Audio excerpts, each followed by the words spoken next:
This week on Sosbans and Sidesteps, we talk about Huw's poor positioning, Galway woes, Brython thundering into the playoffs, and of course, Scarlets against Zebre.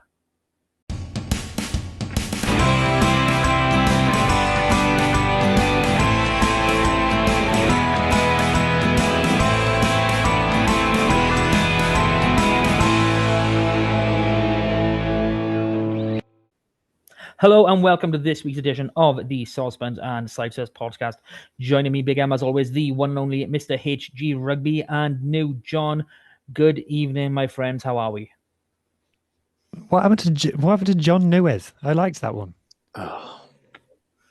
This can't be. This isn't like your look at the 7 jerseys I bought this week. This can't be a routine opening section. I'm trying my best. This is brand recognition at this point. Okay. This week, I'm speaking directly into the microphone because last week I leant back and I was barely audible. And I didn't realize until I listened to the podcast back. And I noticed also that at one point, new Jon tried to subtly tell me, get closer to the microphone, and I ignored him. So next time, new Jon, just tell me directly to get closer to the microphone. Did you not notice the other part in the podcast where I did tell you directly to get closer to the microphone? No, I did not. I was wondering why I enjoyed last time so much. Oh, well. Because I got tired, and when I got tired, I reclined. And then as I reclined, I got quieter and quieter. And I got happy. This is the audio equivalent of playing Johnny Williams for 80 minutes. The slowly but slowly getting tireder and falling to the back. Okay, so let's actually get into the pod. I have actually bought New Jersey since the last pod. Just want to throw that out. Yeah. So, first item, show and tell. Well, what do we have to show and tell? Well, firstly, she's not here, but I can speak for her. Me and Hattie both bought the Scarlets road sign that was finally back in stock. Hooray! Benji told us, a Pringle in the chat told us it's back in stock, so we both immediately got it. It's quite funny because Hattie said, mine's here. I said a picture. I was like, oh, where's mine? And then I went downstairs and it was literally the guy had shoved it through the letterbox. It was half sticking, like the door's like that, and it was sticking half through the door and half out the door. So I was like, oh, it's there. But that's not the only thing that I bought. Excitingly, I have completed trilogy. I'm getting them now. Okay, so we're filling time. The trilogy of what? Well, before we get into that, first off, we can't see the sign. You can't change the topic. You can't change the topic while he's off getting the jersey. We're on the sign. He's mentioned the sign. He's doing something else. I know we mentioned it, but it's below the Toulon flag. It's just wrong. They got to swap positions. It's got to be done. It makes it better as well. Can we vindicate Huw briefly by saying that as soon as you said that off call, Huw sent us a screenshot of a prediction he had made that as soon as you saw the sign, you would say it should be above the Toulon flag. I feel like that's only fair. But it's a simple prediction to make. It's very, very obvious where the sign is meant to go, and it is not below a Toulon flag. No, there you are. Anyway, this is the trilogy that I've completed. So you've already seen my Rhino chocolate quarters jersey. And then you've already seen my Rhino green jersey. You got my favorite jersey of all time. I have the Rhino red jersey. So now I have all 3 Rhino jerseys from the one season that we were with Rhino. That is my favorite home jersey. Just for the wear on it. It just feels lush. Have you actually put it on yet? No. So you've had it long enough to put it on a hanger, get it ready, but you haven't put it on. Like, correct. Am I the only person that when I get a piece of clothing, I will put it on straight away? I'll wear it for a week. Yeah. Doesn't matter if it's underwear. I'll wear it for a week. I'm wearing this. I'm going to be at the Zebre game, and I'm going to wear the chocolate quarters one to the Zebre game. If the Leinster media lady is watching this, reply to my email, please. If I get to go to Leinster, I will wear the green one, and then I need an occasion to wear the red one. I don't have one yet. Well, so there you go. Why don't you just wear the red one to Leinster? Because I think you're being rather sneaky trying to wear the green one, thinking you'll blend in. Maybe that was my plan all along. But interestingly, chocolate quarter red one polyester, green one 100% cotton. Yeah, same as the red, isn't it? No, red one's polyester. Is it really? Mm-hmm. I don't know why you just don't go Lady Gaga on it and just wear all three to the Zebra game and just plan costume changes throughout. Oh. That's a good idea, actually. I shall plan costume changes. Lawrence Alter would that's how you'll get her attention. That's how I'll finally get her to like me. Yeah. I can't find the label on this one. It doesn't have a label. Oh, I do apologize. 20% polyester. Sorry, 20% polyester, 80% cotton is the green one. I think. The facts we needed. Anyway, so yes, trilogy complete. All of the Rhino jerseys. I'm now working on the. Did we decide it was 8-9? Year one? It was something. Cougar ones. That's the next trilogy. I've got a few favorited on Vinted. So watch this space. I know you're all on tenterhooks. We are on the proverbial coat hangers that you hang all of your jerseys on behind you. Mm-hmm. The question is, how many can he hang up before it falls? It's on the brink, lads. I'm not going to lie to you. No. Well, we can see behind because they got to go by there now. You need to have the trifecta up every week. But if The green doesn't go with the color scheme of the room. You only put it up for 2 hours for the pod, you'll be fine. the green doesn't go with the color scheme for the team. That's the reason we love the green jersey. You can take it down as soon as you're done recording this podcast and put up a different one for your next one. But for this one, yeah, I mean, of the 75 podcasts you do every other day, for one of them, it's okay. Guilty. You've got a Castle Newydd. Yeah, a Zudi. A Zudi, apparently it's called. Zudi. So a hoodie with a zip. Yeah. Ah. Nice. It's comfy. Nice and oversized as I like them. Lovely badge, as you can see. Ooh. VX3. VX3, yeah. You can get it the color scheme the other way around. So red on the bottom and black by here. But not a fan of that. But yeah, buy from the club shop. Club gives a bit of money. I get a nice bit of merch. Needed a jacket as well. My Scarlets one from Castor. Like, I love it. I still got it. But, all the lettering falls off. The zips on the pockets. Literally, the zippers came off in the first month. So, nice to have something with that seems to have a bit of quality to it. And it's really cool. As in, like, it doesn't overheat you, which is why I'm actually able to wear it in the house. And, I've just been lazy, to be honest. I've come in still wearing it. I just haven't took it off. the VX3 stuff I quite like because it feels breathable but slightly. It holds the heat all right as well. It reminds me of my favorite Scarlets jersey that I've got is the Birder one. Ooh. And that I feel like I can wear in -20 or +40 degrees. It doesn't matter. And the VX3 stuff feels a little bit similar to me. Not as nice as that, but like it's good all weather apparel. Yeah. I haven't tried it out in the cold depths quite yet, but it's doing well so far. Doing well. Yeah, you'll have the opportunity to. So on to a bit of rugby. We somehow had a game this past week, and we were out in Galway. Only what was it, like 6 months too late for the original. Plane landed. There's positives. Progress. Big positive. Can't go wrong with that. We got 23 players on the field. That's another. Not at the same time, obviously. Yeah, if we're including the sidelines on the warm up, yeah, that's good. Yeah, that's about it, isn't it? Joe Roberts is good. Yeah. Joe Roberts is good. Yeah. Joe Roberts is quite good. Yeah. Kaz touched the ball a lot. Ewan Jones got a try. That was good. Oh yeah, good debut. Oh, thanks to Joe Roberts. That was yeah. It was a good finish. It took some finishing. Yeah, beat a few men, cut back in. Nice little feet. Max Page got some confidence.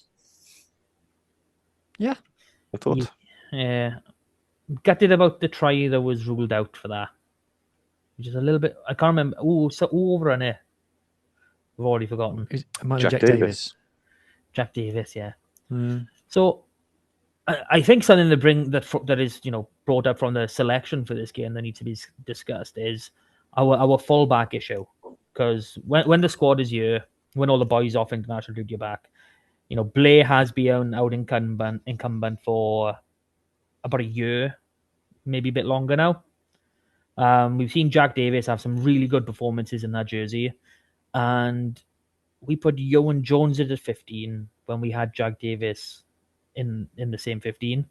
So I'm not sure where we stand on who our fullback pecking order is. I think that this is the start of the season's done. Let's just give the fringe players a game, honestly. I mean, I don't know about you, but 2 weeks ago I'd forgotten Ioan Jones existed. Just being honest. okay, well, I can forgive you for that because he's been injured for the vast majority of the season. So you wouldn't have known he existed. He played 2 games, I want to say, for Quins, start of the season, got injured, came back for Quins about, I think, the week before the Edinburgh game. And then we saw him with Scarlets. So he hasn't been around, and when you're a new signing, especially an academy signing, it's quite easy to fall through the cracks of Huw's brain, I'm imagining. Yeah. But on the wider point, season done? Yeah. Yeah, it doesn't. Season's done. Yeah, like mathematically, still possible, but season's done. We're not doing it. I was quite disappointed with the performance, to be honest. I'm not saying everybody played badly, but we got hammered by a distinctly average opposition. And I was chatting to some Connacht fans on socials, and they were like, "This is the easiest our pack has had it all season." I thought our forwards didn't turn up. I thought that some of the senior players didn't play like senior players. And generally, we left a few tries out there. It's the 3rd game in a row where one of our front rows has been held up over the line. It's a trend now. Please fix that problem. And just generally, they didn't have to work that hard for their tries, to be honest. So generally quite disappointed because there's 2 games in a row against teams in and around us. And yes, we have lost players to Wales, but we come on here every week and say that the talent in the team is good. So there you go. So I think my biggest frustration is I honestly thought we were starting to move away from needing McLeod in the team to front up in the pack. And obviously he was there for Edinburgh. The result could have gone either way. But this game, there was just nothing there. And we are a 2-man team as it stands at the minute.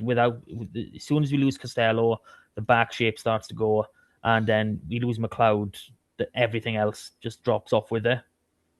Which this isn't to put any blame on Cameron Leggett-Jones, who he's a kid coming in at 10. You don't expect him to be able to play to international standards straight away. Even though you will see people going, oh, he done well for the 20s. Let's see what he does in the senior squad. But limit yourselves is all I'm going to say on that. But it is disappointing seeing the talent that we've got in the squad and knowing that we're not getting anywhere near the best out of it. And we've had some more news this week in the coaching department. Did they say where he was going? Who? No, they have not said where it's going. I think it's known that the rumours are he may be going back to Ireland somewhere. Jared Payne, this is. Yeah, Jared Payne. Yeah. Jared Payne, not Jarrod Payne. Jared Payne. Sorry. Sorry, Jared Payne. So I've heard that Shane Carney, he came in with Jared Payne and Albert Vandenberg same time. It isn't with us. He's already left, apparently. Now we know Jared's going into the season. I wouldn't be surprised if Albert went the same way. It seems that they would have all had a similar length contract.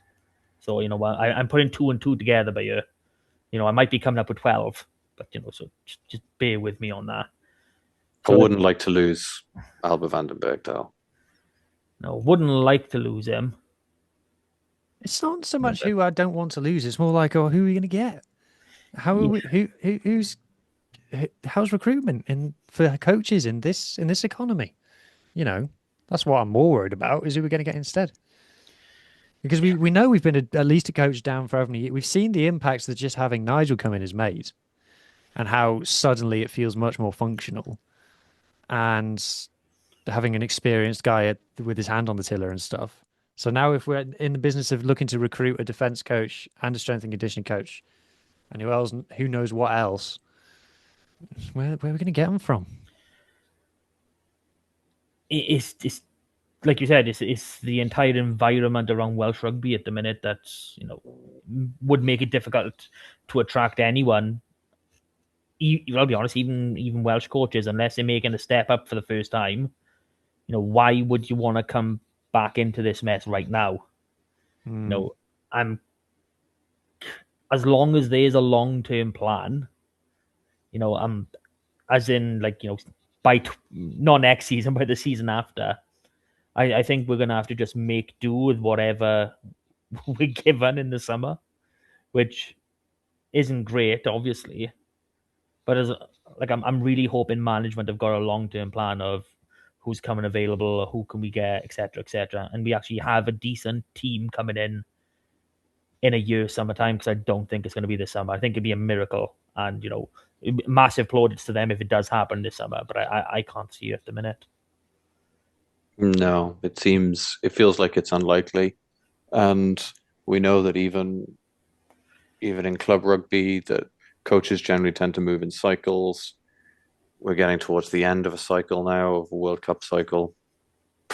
It's not a great time to look to recruit anyone, especially if we're looking for like you suggest, Matt, like experience. Because while I've liked some of the coaching appointments we've brought in before, like when it comes to people like Dwayne or Jared Payne, when you're not bringing in coaches who are proven, who have that experience behind them, I feel like that's why it's taken us several years to seemingly get up to speed. And now obviously we've taken a step backward this season. But until we're able to actually recruit coaches who have experience, it's because for example, if we just promote Bradley Davis to defence coach and then find Scott Steddon a role in the main coaching ticket, that's kind of like that is making do and mending. Yeah, like I was looking at this earlier, and I think we need to bring one person in as a minimum. Stephen. We don't know what's happening with Nige yet. No, I feel like I'm getting the vibe that he's staying. That's just the vibe that I'm getting from how he's talking, but I don't know that. No, we don't know anything. But he's a good communicator as well. He's not going to give anything away in what he's saying about whether or not he might be leaving or staying. Like, I feel like I would like him to stay, but yeah, I feel like you can't read too much into his statements at that point. Yeah. I mean, I was looking at who is there that could possibly step out. Obviously, Bradley Davis is an assistant to an assistant, essentially, right now.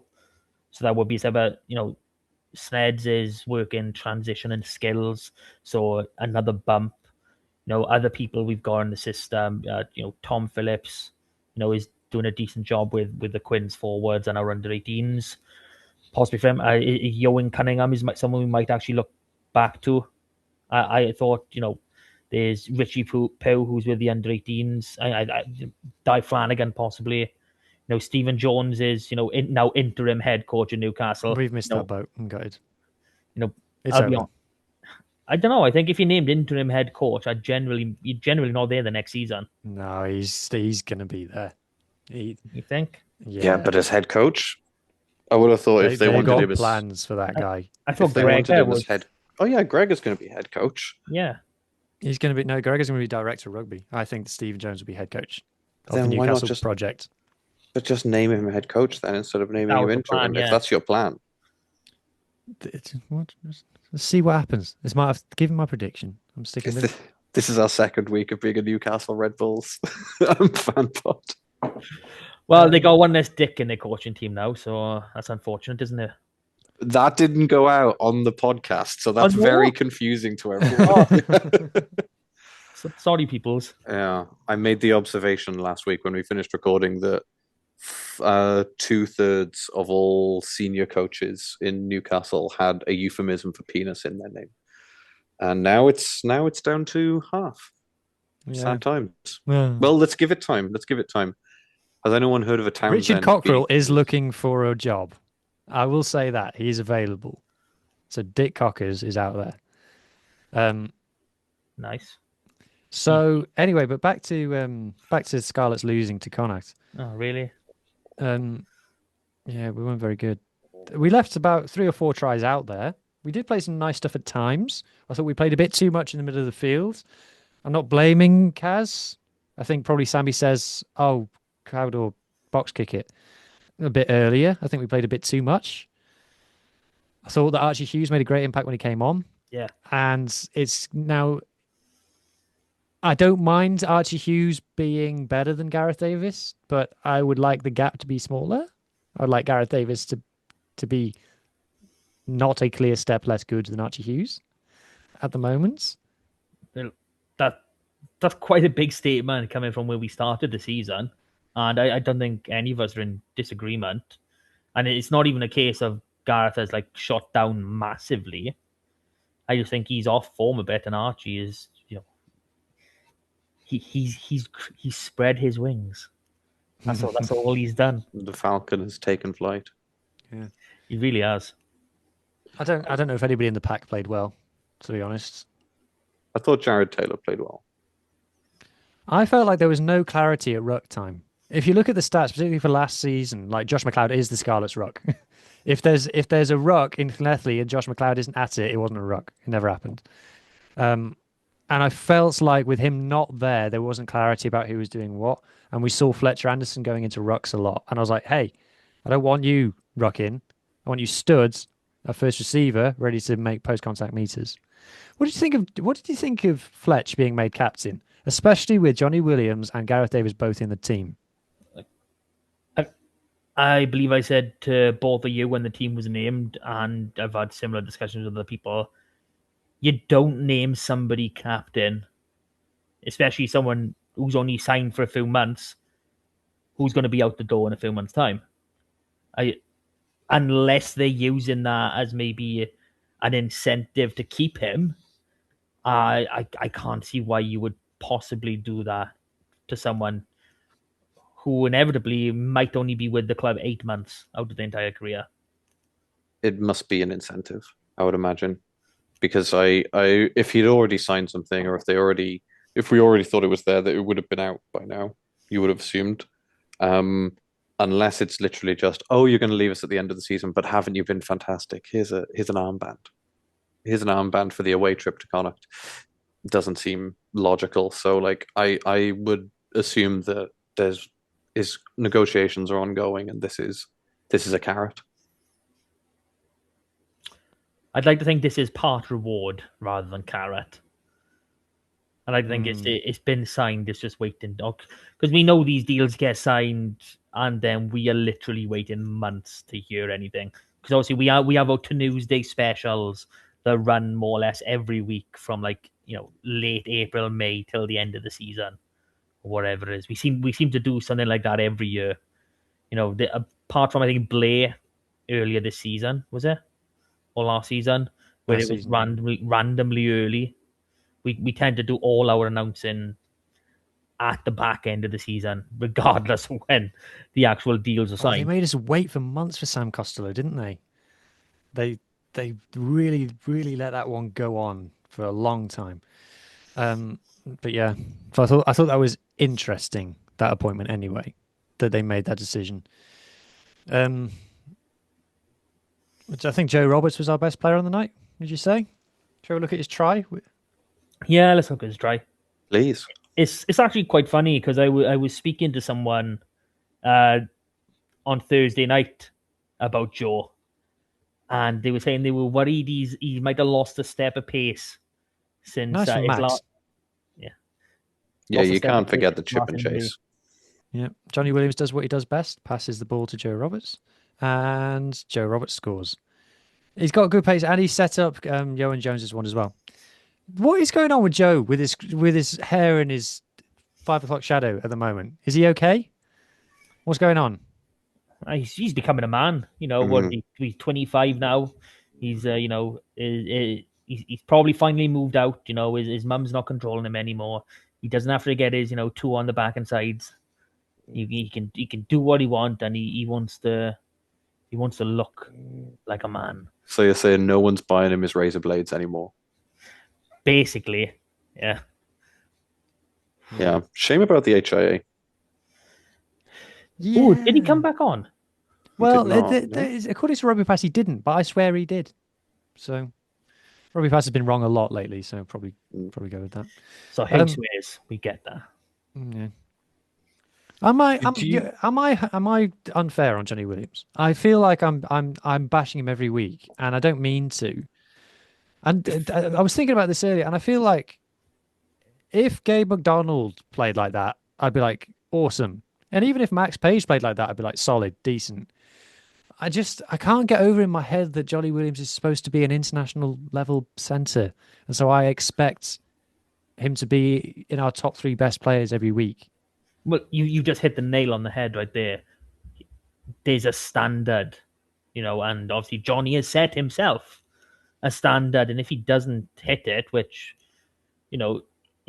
even being generous, he hasn't hit it that much this season. You're gonna think he's underperformed because he can play that much better. It's like the same reflects on Max and Gabe.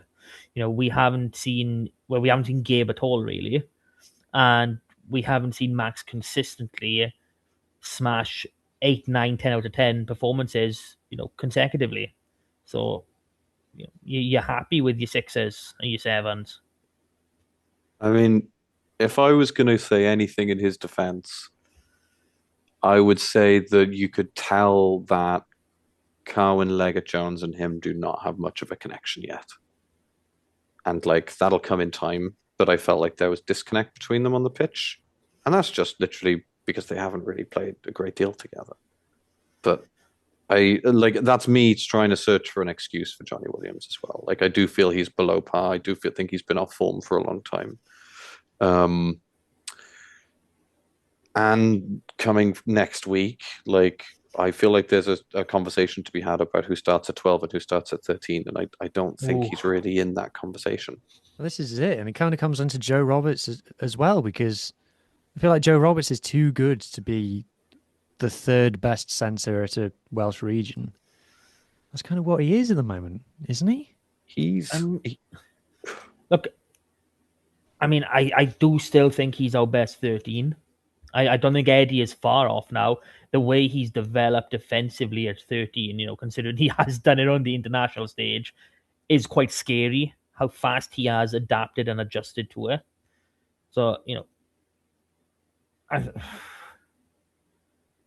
Eddie is the first name on the team sheet. Him and Costello. Just simple as. It's just one number you put on Eddie's back. That dictates everything. JH12 is just a fact of life now, I think. I'll be shocked if we don't go with the Wales centres as our centres. It would be madness if we didn't on every level. But it's but then you go back to Johnny Williams' position. Is Johnny Williams the 4th best centre at the Scarlets? Again, that feels like it for a player of his seniority. That just feels unnecessary. I mean, you could talk about him being the 4th best. I feel like that takes out. You can say that at the moment, yeah, but I feel like that slightly ignores things like Max Page's potential, and I feel like I would rather have Max on the bench than, also because he covers more positions, but Johnny is coming towards the end of his career now, and compared to Max, and I just don't think because what's Johnny is 29, I just don't see a reason why we wouldn't. I don't see many reasons to start him or put him on the bench over Gabe or Max. I think now. I mean, certainly for the rest of this season, there's unless we're given, well, even then, even if we decided to give, Joe and Eddie the week off, you starting to think of, well, we want to look to the future. You know, that this is something we missed a couple of seasons ago when, you know, the season was done around about this time, and we just kept putting out our strongest 23. It completely messed us up. You know, we could have been in a position where we had, you know, 4 or 5 extra senior academy boys who was integrating into this first team. We could have got them 5-6 games more experienced, which is something I think we do desperately need to do now. And I don't think we give I if we are going to rest Eddie and Joe, I think we only do one at a time. I don't think we give them both a week off together. I think they will. I don't know. I'm thinking Eddie and Joe for Zebra because we know it works, and then we go.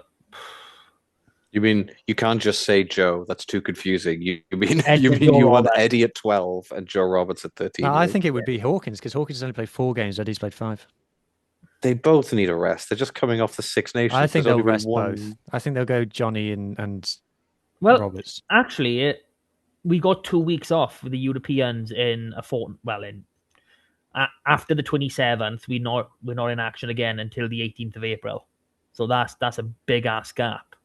That's 3 weeks without a game. So, you know, I think scrap that rest idea. I don't think they're going to need it because they've just had a week off not so long ago as well. They've only played 2 weeks on the bounce. Bearing in mind it is international.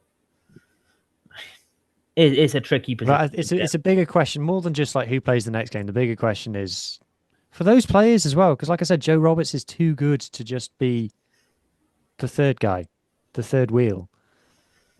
You know, there is a way to rotate to give all these boys, you know, the game time they need and deserve, the starts, you know, that they have for the season. And I don't think it's an infallible position where 2 Joes and Eddie end up with Wales in the summer.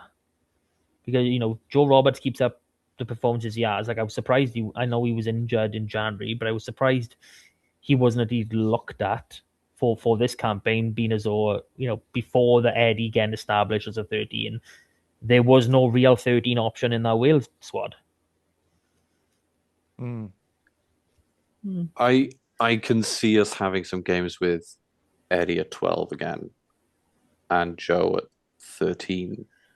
But what I'm curious about that is then are those games where you're starting Carwyn, Leggett, Jones at 10? And if you are starting him at 10, who is more useful to have at 12 for him? Do you want Eddie. a more hard carrying version like Eddie to take that stress off him? Or do you want Hawkins, who we know, okay, maybe not in a Scarlets jersey, but we've seen him now in a Wales jersey, take on some of that more decision making in attack to like give him a bit more. I'm actually quite excited to see Kaz and Joe H play together. Really? Now, I'll be honest. Looking at how Carwyn plays as a 10, I don't think he wants a second playmaker. I think that would take away from him. He is very, very similar to Sammy in the fact that he wants to control, he wants to dictate. This is his. Sammy can play with the second playmaker. He can, but Sammy's obviously 7 years older and a lot more experienced. You know, I do still think we have to remember the fact that this is a kid. This is someone who's in year 13 in school. They're still going to be very selfish in how they want to play. You know, even if you're fighting against that. But in some of that Connacht game, I felt like Johnny Williams was designated as a second playmaker. He did call some plays. He did. I had a little giggle to myself. It was about the 70th minute, 71st minute. He runs the absolutely slowest, whether Sexton loop or Leinster loop or whatever you want to call it. And that used to be run by Johnny Sexton. So it was slow. But when Johnny Williams runs it, I was watching the game back at like double speed and it looked like he was moving normally compared to everyone else around him. So do we just call it the Johnny loop now? Oh, I don't want to call it that. That sounds like something else. but no, what I would say is like, I think whether or not he wants to is one thing or another, but our attack generally works with more than one playmaker in the backfield. And I feel like, yes, it could take some stress off him. But I do see your point that maybe he wouldn't like having that authority taken away. And yes, there is something to be said for giving him the opportunity to run the entire show by himself with Archie supporting him in that. But for my money, I would rather him have a playmaker outside him. Not because I think he needs the support on it necessarily. I think it takes some stress off him, and it also puts him in a more accurate situation that he will be in next season when he's coming off the bench regularly, hopefully.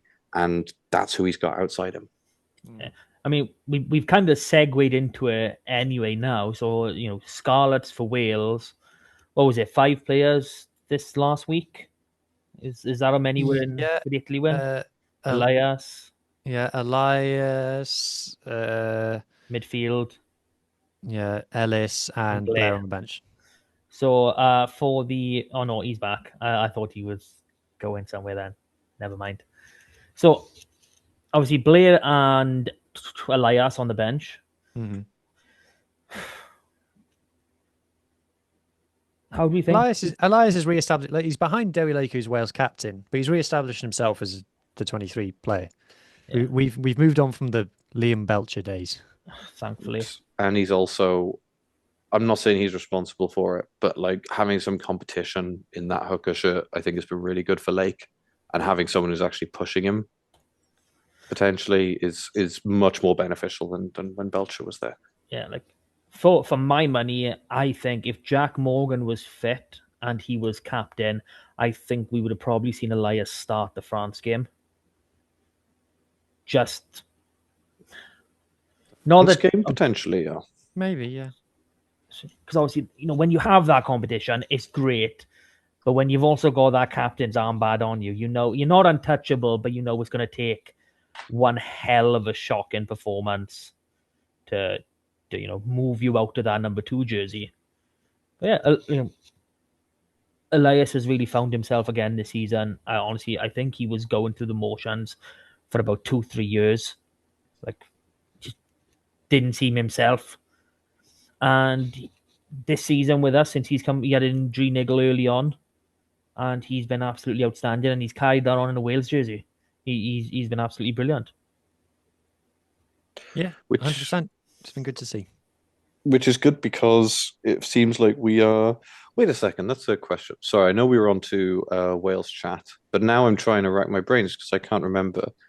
Harry Thomas actually came on. Yes, he did. He did. I felt like I hallucinated that. I was watching that on a train with very little sleep. But yeah, he did actually come on. So we're genuinely looking at a situation where we're happy with Elias starting next season and Harry Thomas hopefully on the bench. Yeah, I do feel that. Well, I not feel. We know we need at least another hooker. Yeah, we do. And Oh, yeah. depending on how we see Harry Thomas and obviously Isaac Young, who's there as well, depending on how we see their development, Isaac really needs an injury-free run. If I'm totally honest, since the South African hammering we had at the start of the season down there a few years back, he's been injured like 90% of the time. It's ridiculous. Depending on where we see these boys and their development, do they need more SRC time? Do they, are they okay being reserve? I think something we've seen with Sam O'Connor this season is where he didn't play anywhere and last season for such long periods of time. It's not that he's regressed, but he hasn't improved. And then you've got the guys coming up behind him have actually overtaken. So, my only worry with Harry is the fact that he hasn't played a lot of rugby this season. He's gone from starting for Drovers and obviously Drovers 23 every single week outside of under 20s duty, and he's barely picked up a ball this year. So it's all about your development, and quite frankly, if you don't already know this, and slap on the wrist, but you don't get better if you don't play. Apologies for taking us off of talking about the Wales players, but that just popped into my head when we were talking about Elias. Well, we are talking about a hooker that 12 months ago was seen as someone who had the potential to play for Wales pretty soon. And now we're in New Year. There's another under 20s hooker people are talking about playing for Wales pretty soon, so I'm pretty sure we'll go through it all again in 12 or 24 months' time, whatever it is. But back to Wales. Do we cover off Blair Murray on the bench and then go for the starters? Seems that we've done I remember Blair Murray trying to get on a couple of times and not coming on. So I don't really much remember about him, to be honest. I think the big news for the Scarlets this whole Six Nations has been the centres. And we are now in possession of the Wales starting 12-13, which I think does dictate our selection moving forwards. And it's working. I thought, like you said, Mark, the development of EJ13 has been terrifyingly fast. And I thought that Joe Hawkins had his best game for Wales against Italy. He really stood up in that first receiver. He mixed up his game, kick, pass, run. He made a lot of decisions. He was calling a lot of the attacks. He was helping out the fly half who needed help. And yeah, it's now looking like the centres are no longer a discussion point for Wales. Put it that way. I think Joe Hawkins has finally found himself since coming back to Wales. Obviously, he knew who he was, with the Ospreys, with Wales under 20s. I think he completely lost himself at Exeter for, obvious reasons. I think we've got maybe an 80% 12 and a 20% 10 in Joe Hawkins in the way that he's distributed, in the way that he's playing. You made up a nice little highlight reel for us in our WhatsApp group of all of Hawkins, and the amount of times he is at first receiver or he is the first back outside of the scrum half to touch the ball, is quite a lot. So I do think he's found his role, and it's whether or not our game plan is going to be similar to Wales going forward. We have generally preferred a harder 12, and I'm not saying that Joe can't carry, because that boy can truck him up like the best, but Eddie is a different animal. Johnny on form is a different animal. And I know we just talked about Johnny being more 6 out of 10 than where he has been in the past, but I think that centre chat goes a lot deeper for us. Obviously, we wouldn't do it now as we'll never get off air. But off air, sound important, no? Yeah, I don't think it's a foregone conclusion that the Wales 12-13 is the Scarlets 12-13 for our big games. I think it is. I think practically speaking, it is. I think Joe Roberts gives you he doesn't really play on the wing very often, does he? What's he had less? He's had one Scarlets start at the wing. You think he's played more on the wing for Wales than he has for the Scarlets? I think he's only had one. I think he's had one each, hasn't he? In theory, you can get him to cover more spaces on more positions if you put him game on at the 12 bench. as well at Edinburgh. Scored a try. It's complete. I think he's the more one of those three players has to be on the bench. We're probably still not close to running like a 6-2, right? So I assume that one of them is on the bench. Hawkins giving you the 10 cover, yeah, fair enough. But I think the realistic option is Roberts on the bench for us. But I'll echo what Huw said as well about Joe Hawkins, is that I think that was his best game in a Wales shirt. It's probably his best game in any red shirt that I've seen so far. And I think Mazzy's getting a little bit more confidence back, because obviously his confidence was shot over the Christmas period. I'm just hoping that we see him go from strength to strength from here now, and see the player that we imagined when we signed him last year or over the summer. And what I'm looking forward to is seeing. I'm really optimistic. I hope that we stick with Carwyn Leggett-Jones for the rest of this season. I would love to see Sammy coming off the bench. I would love to see CLJ getting actual minutes of game time. And I would really like to see how Joe develops with just inside Carwyn there. Interesting. Okay. Anything else before we flip on?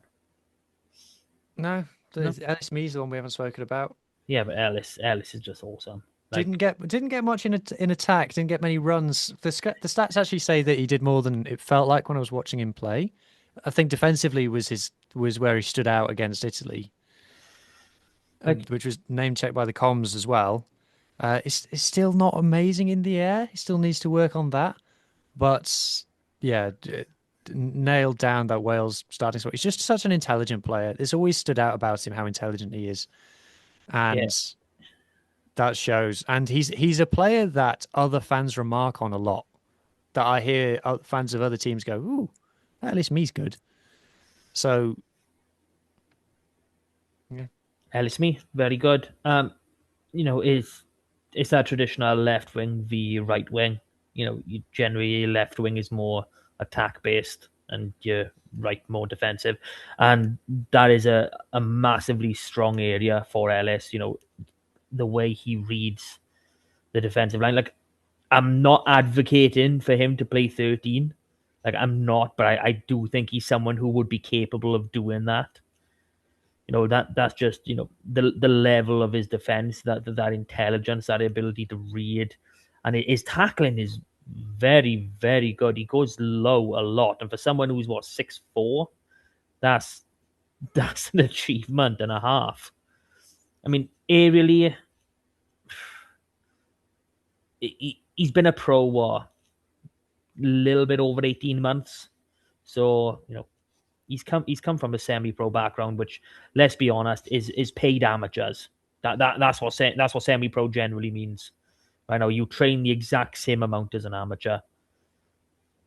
So he's still very young, he's still very raw, but what we see, like you said, his rugby IQ is well up there.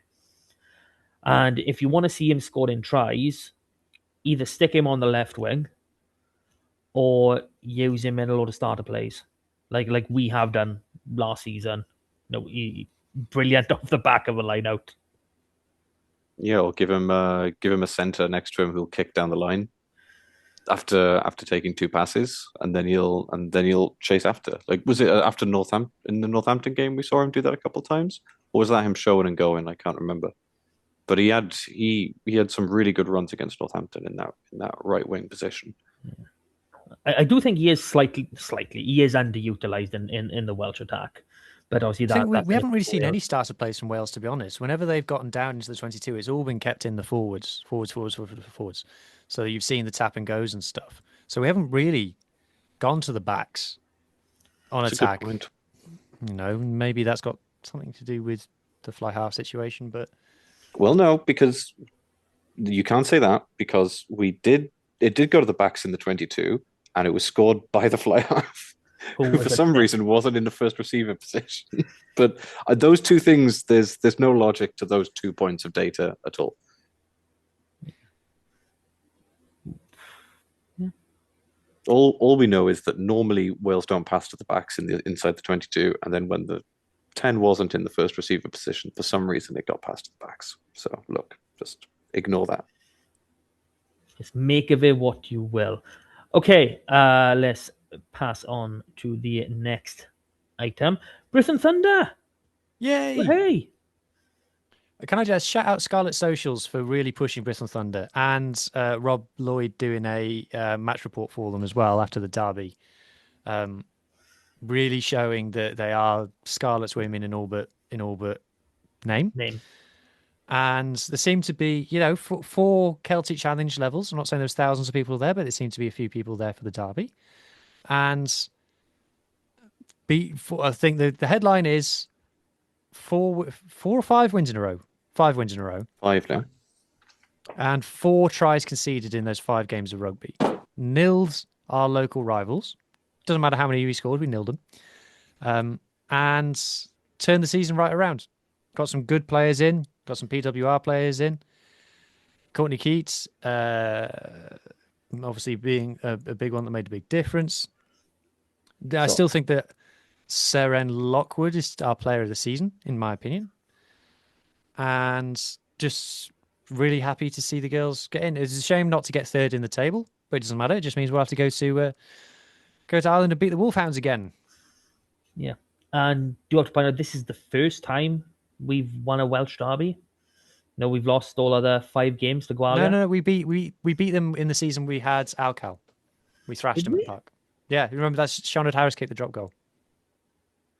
I'm just looking, but I was just looking at the video. Unless I've written it bloody wrong. So Second game ever we played against each other, we won. I remember it vividly. So first game we lost 25. Sorry, guys. We won 30 points to 5 the last game of the season. So the first ever meeting at Parc y Scarlets, the Sunday, the 3rd of March. I want to say that was 2 years ago. So yeah, my bad. I have never won at the park. I'm claiming until someone tells me I'm wrong. Oh, I'm gonna have to look now. I'm really sorry.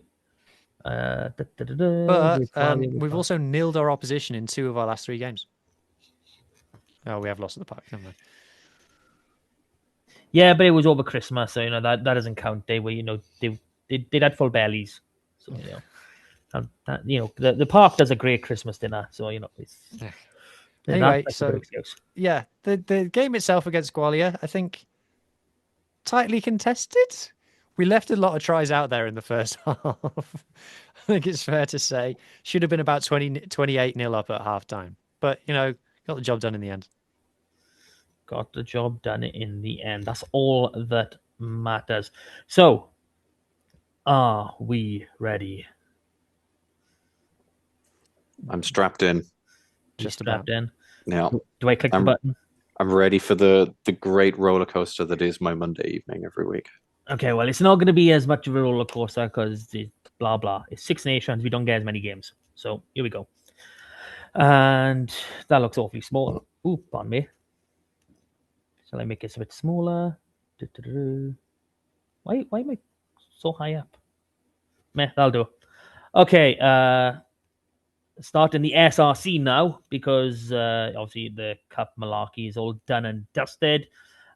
Break week this past weekend, so nothing. So this coming week, we've got Thursday night lights at Carmarthen Park, where 6th place Carmarthen Quins take on 5th place and reigning plate champions Swansea RFC.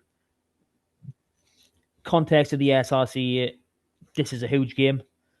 There's very, very little between 3rd and 6th. Finishing top 4 is absolutely massive. This is a game that needs to be won. Quinn's got a lot of injuries. Obviously, Scarlet's Senior Academy, who, obviously contribute a fair bit to Quinn's, have a lot of injuries to the point we're playing 18-year-old loose heads. So it's a big one.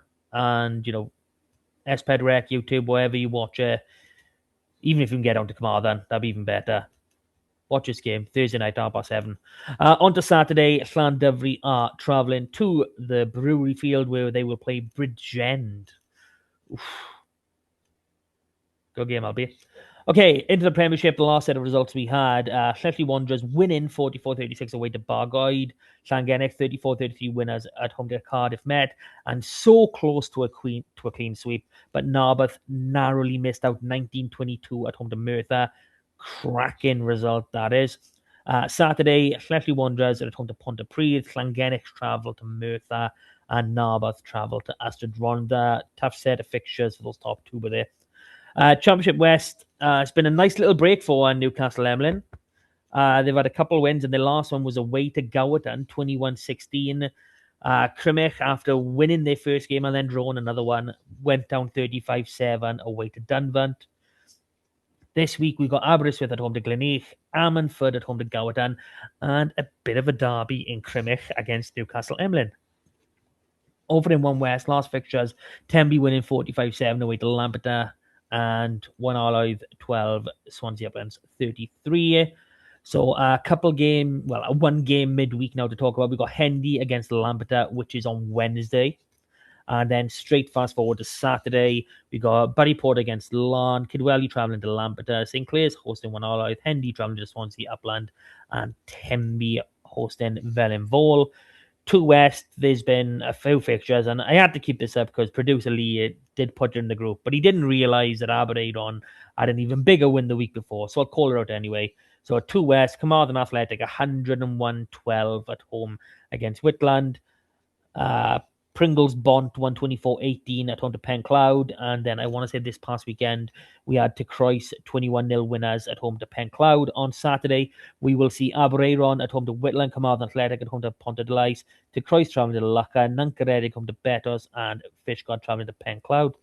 We got 2 West Central. Burnham's last game was a 26-11 win away to Porthcawl. They will travel to South Gower this Saturday. 3 West, few fixtures by you to get through. So Haverfordwest 38-17 winners against Neyland. Llandilo 73-14 winners at home against Cardigan. Tumble 40 points to 28 winners at home against Trimsaran. And Milford winning a very, very dogged affair 17-8 away to Narberth Athletic. Saturday's fixtures: Am United against Cardigan, Llandilo travelling to Narberth Athletic, Huw's New Dock Stars at home to Milford Haven, Trimsaran hosting Haverfordwest, and Neyland travelling to Tumble. For West A, we got Pembroke 17, Tyru Crimach 24. At least one part of Crimach is winning. Tenby Athletic 17, Llangwm 0. Friday night game, we got Newcastle and Mandrigiau at home to Tyru Crimach. Saturday's fixtures: Pembroke Dock Harlequins at home to Tenby Athletic, Llanybydr travelling to champions-elect Pontyberem, and St David's at home to Pembroke. For West B, Llangadog 12, Llandibby 3. Saturday's games: Fallbay at home to Pontiates, Furnace travel to Pantyfan, and Pennybank at home to Binia. Kev Nathan travelling to Tregaron.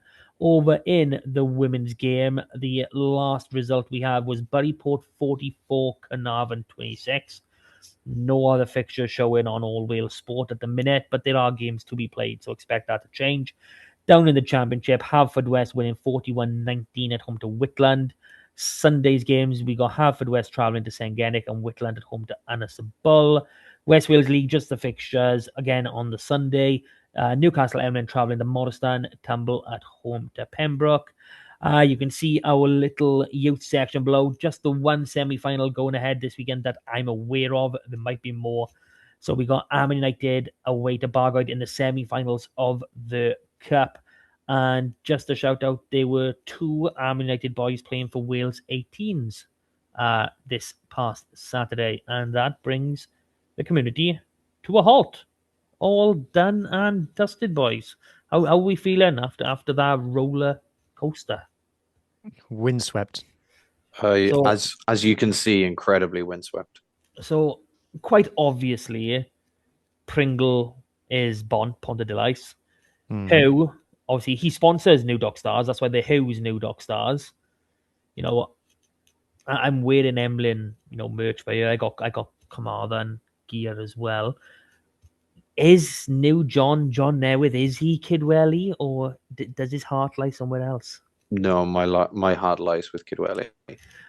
Haven't you noticed that it doesn't matter when you mention Kidwelly, I silently to myself go, yeah. But when you mention Trimsaran, Buryport, I audibly boo. I think that should give you a better idea of who I'm on the side of.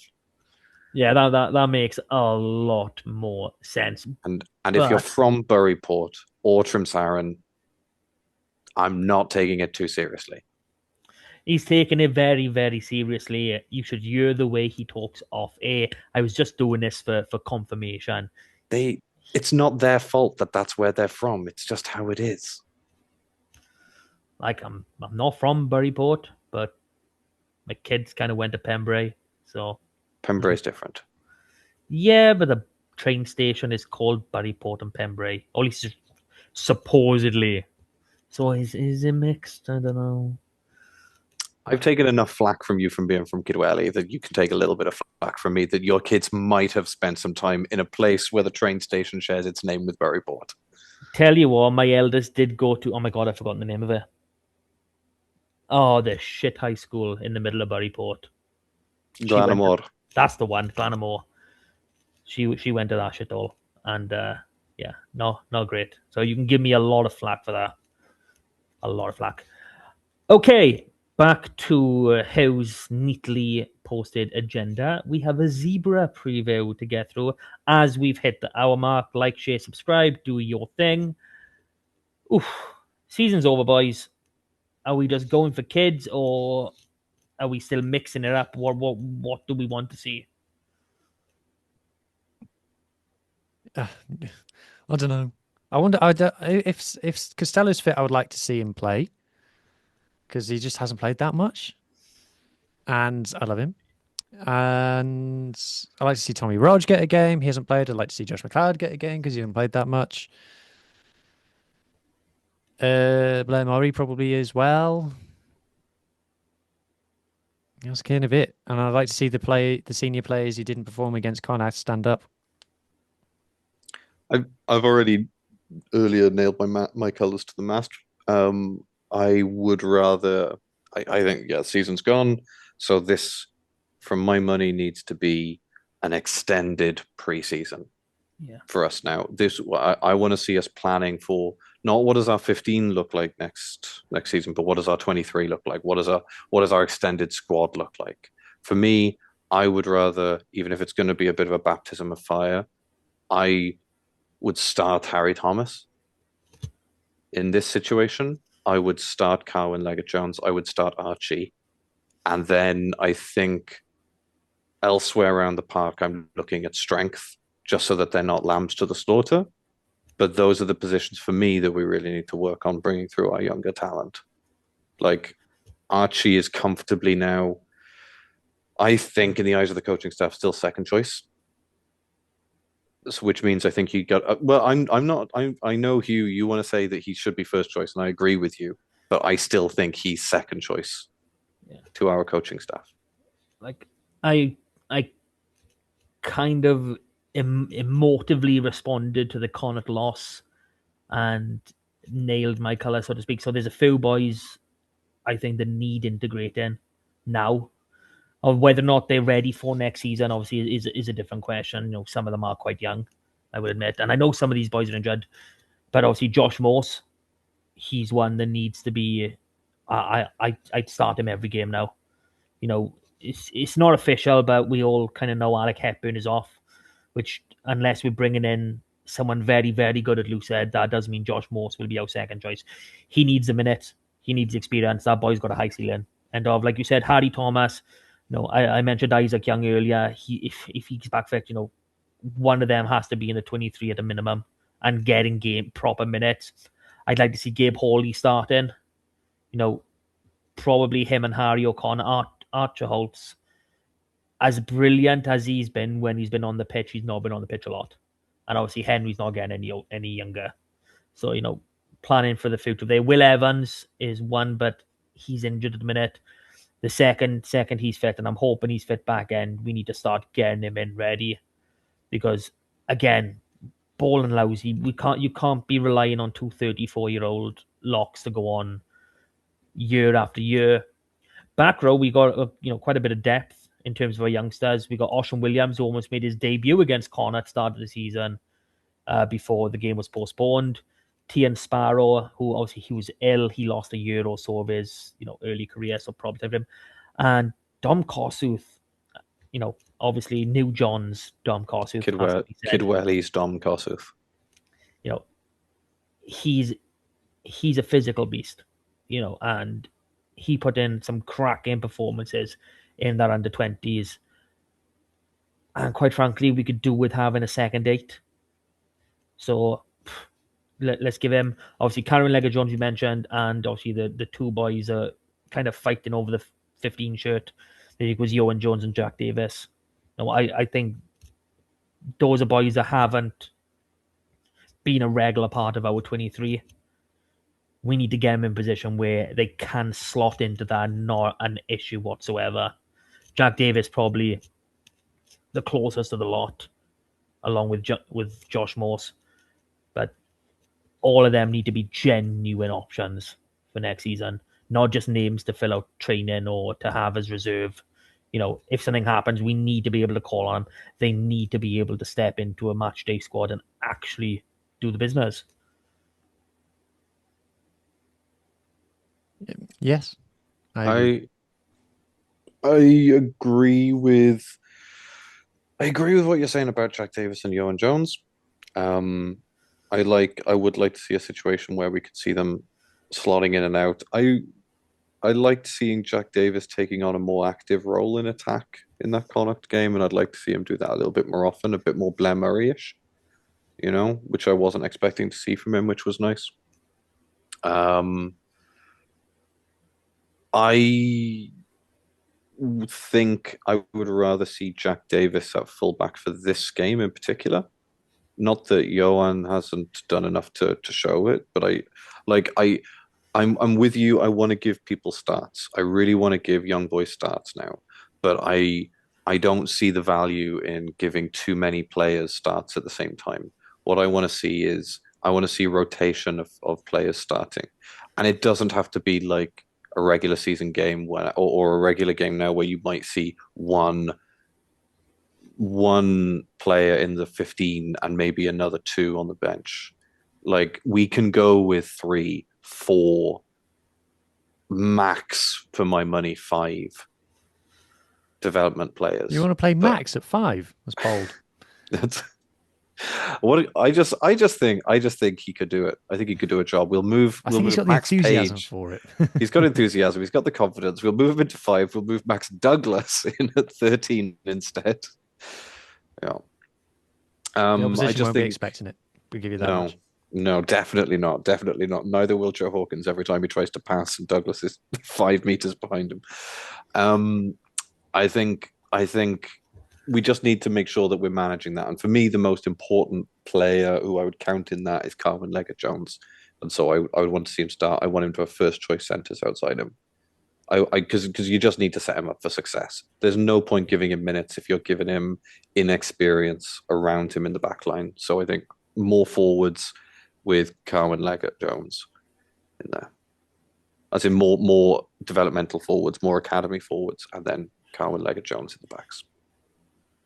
Yeah, I mean, there is going to be a balance to it. Obviously, we can't just put every single one of them to start because that's just, well, one, some of them are injured, and two, it's just you're asking for trouble.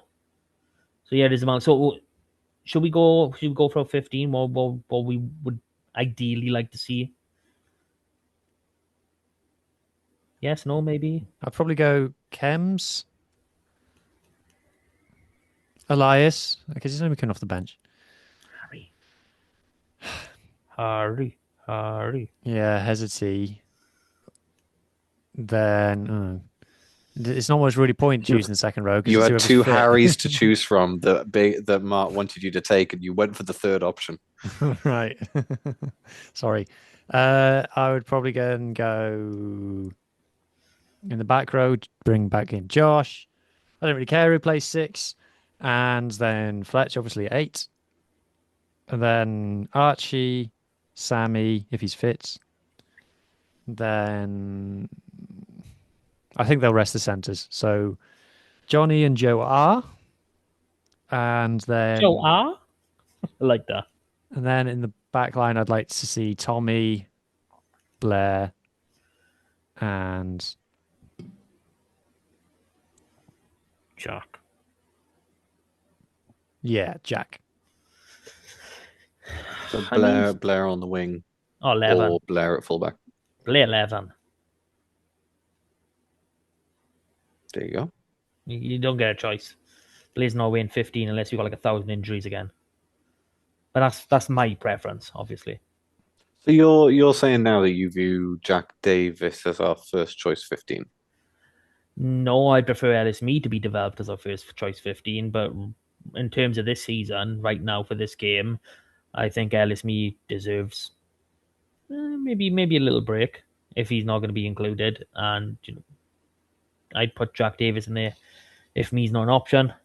Who for you then, Huw, is the first choice back 3 now? Because if we're saying that Blair Murray is on the wing, like, because I would see a world, I would rather start as wings, Tommy Rog and Ellis Me, and then if you're resting me this week, that's another conversation. But in terms of like first choice back 3, I really like Jack Davis, but I would still be tempted to put Blair Murray in ahead of him. I think that our first choice back 3, based on how they've been playing this season, is Ellis Me, Tommy Rog, and Jack Davis.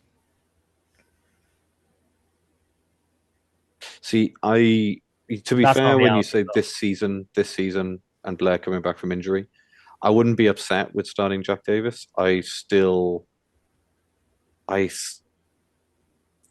think Blair is the better player overall.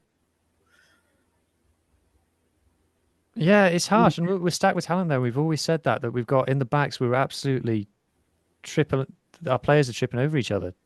So Yeah. But Blair's had a good rest for the last few months, so maybe he's okay to come back now. I don't know. Yeah, get him back on the left wing where he started making a name for himself at the start. Well, he didn't really get many touches in his first games on the left wing, if you remember. It wasn't. He It scored wasn't really loads until of he moved he to scored fullback that he started. loads of tries and mistries. I mean, remember our Carwin's counter? I mean, he scored like 20 odd tries that season. Yeah, according to old Carwin, he scored 20 tries in his first 10 games. He did. He done really, really well. No, in terms of the actual pecking order, I don't think our back three has changed. Like the three, it's just the configuration. I do think Blair overall is a better player than Jack Davis, but I think Jack Davis is a better 15. I think that's a really fair way of putting it. Yeah, I would, if I was going up against, who's a team where I want a really stable 15 in particular, where I don't want attacking Flair behind, like Glasgow. Connacht would have been a good one. Connacht or Glasgow. Yeah, Glasgow's a good shout actually. Like, yeah, I would rather have Jack Davis at 15 than Blair Murray. I'd happily concede that. Yeah. So, did you say who your second row were? You? Whoever's fit. I mean, I think Douglas and anyone of Ball / Lousy and Douglas. I have to admit, I did think during the Connacht game, I'm getting slightly sick of Sam Lousy giving away offside penalties for attempted charge downs. I am quite bored of that now at this point. Like I know I've already mentioned their age once, but I do feel that extra energy and work rate of a younger man complements the pair of them. Oh my God, we talk about Scarlets for Wales. If there was any chance of us signing Daft Jenkins, I would give him a lift to and from training every morning from my house in the Midlands. Do you know what?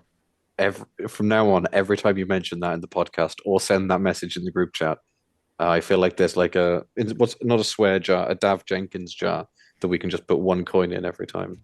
Oh, he wouldn't be able to buy anything of Vinted then, and where would our content go? Because I'm sure I think we'd be in 5 figures by now. The amount of times he's mentioned it over the last 18 months. Because every time the jar is filled, he goes on Vinted and he buys a jersey and he sends it directly to Dav Jenkins to bribe him. You're not wrong. You're not wrong. Like, the reason you do mention it is because it's like we've said before, there were rumors that we were close to signing him, and if we could have had him, yeah, and the opportunity is surely still there. I honestly think he is the one player that we could put in without McLeod and our pack still work. Just his end. Imagine how easy life would be for McLeod with him here with us in the same pack. Just the amount of involvement, the amount of rucks he hits. I mean, he's the ridiculous. Payne would have a field day, like unbelievable. But that just goes to show he's a young man. He's got that energy. He's got that work rate to full circle it back around to us. We need a high work rate, high energy second row to go along with Ball and Lousy. Not to say that they're not, but a high work rate for a 34-year-old is much different to a 29 and younger. Yeah. Can't disagree. I think the only the changes I would make if it was my 15, I would start Harry Thomas over Elias. Yeah.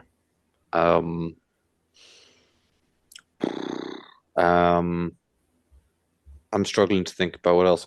Part of me would not like to start the O'Connors, because I want a bit more of a balance in the front row of experience. More balance than brothers. It's ultimate balance. Okay. You know what I mean.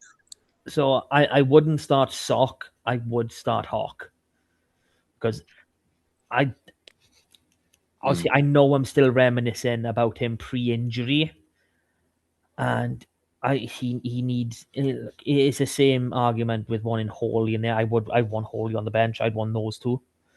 No, I want to see him rediscover that form, and we need to know if he can, because if he can't, then we really need to look at overhauling the entire tight head scene. If we've got one who's aging out soon enough, one that's hardly ever fit, and then we got one that's not gonna get back to the same standard. That's our three front lines. And don't get me wrong, as much as I like Hawley, Jack Pritchard, and Yestin Cook has looked really good for the under-20s, I'm not ready to stick all three of them in next season, or even the season after. But yeah, I mean, tight head, I'd want Hawk in there. That's my preference. I could go with the two Harrys. I could go with the two Harrys and then have Chems as well there. Yeah. Like that would feel all right to me. I just don't want to go in with a relatively green front row. Like even against Zebre, like that's not nice. And then otherwise, I'm Matt, you've talked me around to it. I think first choice centers, given the rest in the European weeks. I want to see Carwyn, Leggett, Jones go up with first choice Wales centers. I think it'd be exciting. Very exciting. And Archie, like that's going to be some great pace going around there. And just like I know Huw mentioned earlier this season, the way he's now taking that step off the base, the way he's engaging the pillars is it's amazing how much difference that adds to your attack. It stutters the defensive line. It's brilliant, and for someone like like Sammy and like Carwyn, who like to play flat to the line, who do like to put boys into space. If you're up against, let's be honest, there's more blitz than it is drift at the minute. When you're up against a blitz and a stuttering blitz, that's just perfect territory for a 10 like that. Yeah, and it was a bit worrying that in the Connacht game we only really seemed to get a bit more change when we were sitting deeper. Of course, that was with Cordo playing 9. And yeah, things did seem seemingly improve quite a lot when Archie came on. So let's start with that. And move on. I don't think we necessarily need Sammy on the bench right now, especially if he's not 100% fit. Do we know on his fitness? We heard anything? It was confusing, the Wales press release, because it was saying that he sat out Tuesday training, but they wouldn't have kept him in the squad if they didn't think there was a chance of him playing. So fingers crossed. So without saying Scarlets by 2, does anyone have a prediction? I predict that I will be there. That's not a prediction. That's a statement. Well, no, something could go wrong. Well, it depends. It depends on how confident he is. If he's just got a feeling like he's going to wake up and instead of being in his bed, he's going to be in the Pemberton Travel Inn or Premier Inn or whatever it is, then yeah. The only real question is obviously he's going to be wearing 3 shirts to this game. What order do those shirts go on? I'm thinking he puts the red one on first, then the green one over the top, and starts with the chocolate quarters. The chocolate quarters will be on display. Of course, it's Ladies' Day, so I need to make sure that I'm eye-catching. The good thing about those Rhino jerseys that you forget is they're actually tearaway, so you can do the costume changes really quickly and easily if you just pull them the in players one found go. that really annoying during the games, but it's finally paying dividends. Fine through. John Newydd, prediction. I think this is probably going to be a comfortable enough one for us. I would say over 10. I'm going to say 14 point win here. Oh, I was thinking 12. Yeah. And what does Mr. Huw?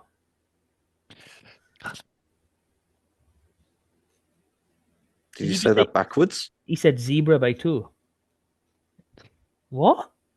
I'm not allowed to say it, am I? So I can't say it. Bugger it. Okay, one little bit of information before we go off.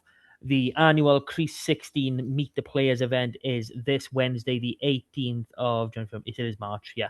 7:15, Lolva Lounge, Park of Scarlets.